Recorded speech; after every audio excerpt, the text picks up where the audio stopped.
नाज़रीन पिछले 10 साल में सबसे ज़्यादा बिकने वाली किताब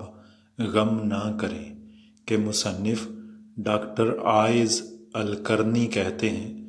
चंद रातें पहले की बात है, मैंने अपने बिस्तर पर नींद आ जाने से पहले अपने पहलू में सोई अपनी बीवी के चेहरे को गौर से देखा।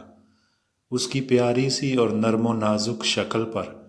काफ़ी देर गौर करता रहा। फिर मैंने अपने आप से कहा, क्या मस्कीन होती है ये औरत भी, बरसों अपने बाप की शफ़क़त के साए तले अपने घर वालों के साथ पलती बढ़ती है, और अब कहाँ एक नावाकिफ़ शख्स के साथ आकर सोई पड़ी है, और उस नावाकिफ़ शख्स के लिए उसने अपने घर बार माँ बाप छोड़ा, वालदैन का लाड प्यार और नाज नखरा छोड़ा, अपने घर की राहत और आराम को छोड़ा, और ऐसे शख्स के पास आई पड़ी है जो बस उसे अच्छे की तलकीन और बुराई से रोकता है। उस शख्स की दिलो जान से खिदमत करती है, उसका दिल बहलाती है, उसको राहत और सुकून देती है, ताकि बस उसका रब उससे राज़ी हो जाए, और बस इसलिए कि ये उसके लिए उसके दीन का हुक्म है। सुभान अल्लाह। कहते हैं, फिर मैंने अपने आप से सवाल किया, कैसे होते हैं कुछ लोग जो बेदर्दी और बेरहमी से अपनी बीवियों को मार पीट लेते हैं, बल्कि कुछ तो धक्के देकर अपने घर से भी बाहर निकाल करते हैं, उन्हें वापस अपने माँ बाप के उस घर ला डालते हैं जो वो उसकी खातिर छोड़ कर आई थी।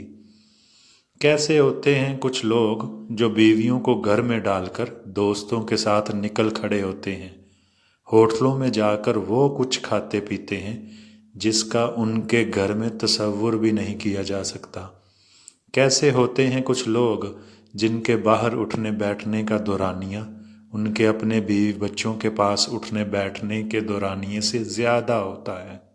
कैसे होते हैं कुछ लोग जो अपने घर को अपनी बीवी के लिए जेल बना कर रख देते हैं, ना उन्हें कभी बाहर अंदर ले जाते हैं और ना ही कभी उनके पास बैठकर उनसे दिल का हाल सुनते सुनाते हैं। कैसे होते हैं कुछ लोग जो अपनी बीवी को ऐसी हालत में सुला देते हैं कि उसके दिल में किसी चीज़ की खालिश और चुभन थी, उसकी आंखों में आंसू थे और उसका गला किसी कहर से दबा जा रहा था। कैसे होते हैं कुछ लोग जो अपनी राहत और अपनी बेहतर ज़िंदगी के लिए घर छोड़कर बाहर निकल खड़े होते हैं, पीछे मुड़कर अपनी बीवी और बच्चों की खबर भी नहीं लेते कि उन पर उनके बाहर रहने के अरसा में क्या गुज़रती होगी। कैसे होते हैं कुछ लोग जो ऐसी ज़िम्मेदारी से भाग जाते हैं जिसके बारे में उनसे रोज़े महशर पूछ गुछ की जाएगी, जैसा कि हमारे प्यारे रसूल सल्लल्लाहु अलैहि वसल्लम ने हमें बताया है।